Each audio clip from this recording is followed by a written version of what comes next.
But big things as well happening right here. It's the Cadbury Mark of the Year, and haven't we seen some great high flyers this year? And the man that's the face of the Cadbury Mark of the Year, please welcome Chris Grant. Grandy, how are you, mate? Now, before we find out who the winner of the Mark of the Year is, we've got a big home viewers prize to give away first, because there was a big competition run that way too, wasn't there? That's right, Jason. The competition winner for the year, which is a consumer winner, wins this beautiful Mitsubishi Magna, valued at over $30,000. So this person's going to be pretty happy, and that is Melanie Mullins. You better get that right. Melanie Mullins of Murray Lakes in WA. So if you're watching the TV at the moment, she's pretty happy, I'd gather. Congratulations to Melanie Mullins. And of course, we've been following the Cadbury Mark of the Year all year, broken down into 6 categories. We had 6 finalists, or 6 marks, making the finals. And I think it's probably time we took a look at those 6. Here are the contenders for the Cadbury Mark of the Year. Round 1, a high-flying blue, Matthew Lappin, and didn't he have a grin on his face after he took that? What a beauty. Just kept on going up over the Bombers. Absolutely sensational, that performance by Matthew Lappin, particularly for a small fellow. Another contender, Mark Rasciuto from the Adelaide Crows, the skipper, flying high over Mick Martin, and that is a beauty too.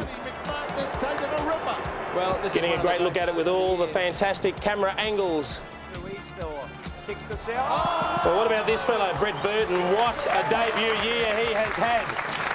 A screamer over another high flyer, Matthew Lloyd. He has taken a few this year, this bloke. There's another one, this time against the Dockers, over Andrew Wills. Jumps straight over the top of him. What a mark. And there he is again. A third mark to Brett Burton from the Adelaide Crows. And maybe this is the best of them.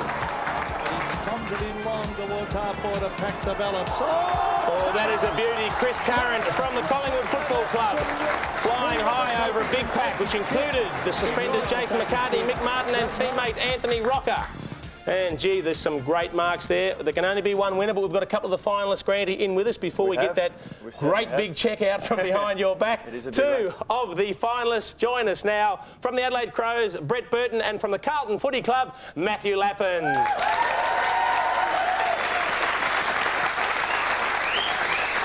Now, Brett, I have to ask you, I mean, it's been a stunning debut year for you. Did you, I mean, as you were coming up through the years, did you always take big hangers? No, probably not, Jason. Probably only the last couple of years, I suppose. I was only 5'8" until a couple of years ago, so... Geez, you've sprouted a bit then, mate, and Blighty doesn't mind you flying? No, he gave me the licence to jump, which was really good. Magnificent. Now, what about you, Matthew, giving all our high flyers a bad name, one of the smallest blokes out there, climbing over the pack, and you had a big grin on your face after that mark? Yeah, I think I just got a nice ride, Jace. It was early on in the season, the first quarter, so it was, I was pretty fresh, so I just happened to get a good ride and got a good boost from a couple of the boys underneath me. First quarter of the very first round. Grandy, we can only have one winner. We can. And we've got this magnificent trophy for the Cadbury Mark of the Year, and probably more importantly to the boys, a cheque for 10 grand behind your back. Please make the presentation. There is. Well, we've seen some terrific marks there, Jason. Obviously, Brett's taken some great marks throughout the year and would have duly been lucky enough to take the award home, but Matthew Lappin from Carlton has actually won the award. Come up, Matthew. There you go. Well done, mate. Congratulations. 10 grand in the kick, mate. You've got a wonderful trophy over here. Come over here, mate. Come over here. Come over here. Hang on to that trophy. We'll just take one more look. Well, we just saw it there. Now, what about your first thoughts on the... I know this is a great thrill for you, but what about the Aaron Hamill decision that's just come through? Yeah, that's fantastic news for the Carlton Football Club. You know, that's just terrific for him. It's his first grand final and he's worked hard this year, so he deserves to be out there having a good crack at it like the rest of us will be. Now, mate, this could just be the beginning of a wonderful week for you, and I'm tipping probably a month ago or so, not too many of you blokes would have thought you'd be here playing in the last week in September. No, probably not, Jace, but, you know, we've managed to play our best 2 games the last two weeks, so if you're in good form at the right time of the year with the final 8 the way it is at the moment, you can get a good crack at it, and we've got that. Yep. What about at 3/4 time last week? The game was in the balance. Stephen Savani said a few words to the players. Mate, what were they? What sort of words did he give to the players at three-quarter time? Oh, I think he just pointed out to us that opportunities like this don't come along too often, and you know, he's probably maybe only got a couple of years left, so he realised how important it was for him and a few of the other guys, and I think he was just making a few of us aware of that. And I mean, we probably didn't need too much motivation because there was a grand final at stake, you know, to play in that, so we were all ready to go for it. And Matty, it must be a dream come true. What's the part that you're looking forward to the most in the whole week? What's the part you're looking forward to the most you've dreamed about? Oh, I think just getting the game underway, Todd. It's a bit of a carnival type the whole week, and then once the ball's actually bounced, you just want to get your first possession and get the game going and get into it. Now, Matty, you played in St Kilda's grand final side a couple of years back. Is there any difference in the feeling in the build-up to this one? Yeah, I think there is. I think 97 at St Kilda we were pretty much expected to win that. We were hot favourites, whereas this year, you know, we're probably going in as the underdogs, and you know, that's the way we like it. So if we can just get in, give a good contest, and hopefully put on a good show for our supporters, anything could happen. And one other thing that we've heard about in the last few weeks, David Parkin taking a backwards seat and letting more of the responsibility fall on his assistants. Surely he's been up front in grand final week. I mean, pretty hard to take a back seat in the biggest week of the year.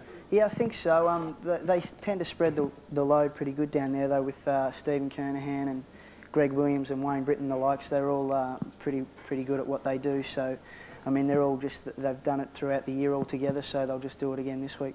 Magnificent. Now, mate, anyone you'd like to thank for the mark of the year? Maybe a teammate that you took a ride on or anything before we let you go? First of all, I'd like to thank Cadbury's for this award, and the supporters who voted for me. It was good, and I should thank Matthew Allen, who reckons he passed the ball to me, so I should give him a bit of a quick thanks. And I'll tell you what, you're leaving out one person. Your opponent at the time? I think it was Judd Lalich or Dean Wallace. I'm not too sure. Oh, well, I think it might have been. I think it might have been Hurdy. You're being very kind to him, who'll be joining us a little bit later on. Congratulations to Matthew Lappin for winning the Cadbury Mark of the Year.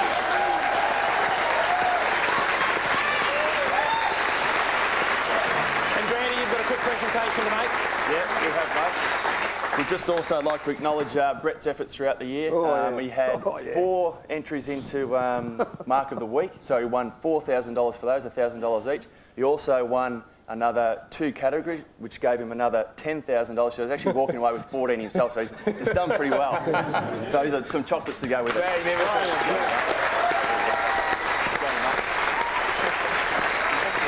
done to Brett Burton. A big thank you to Chris Grant. Congratulations to Matthew Lappin.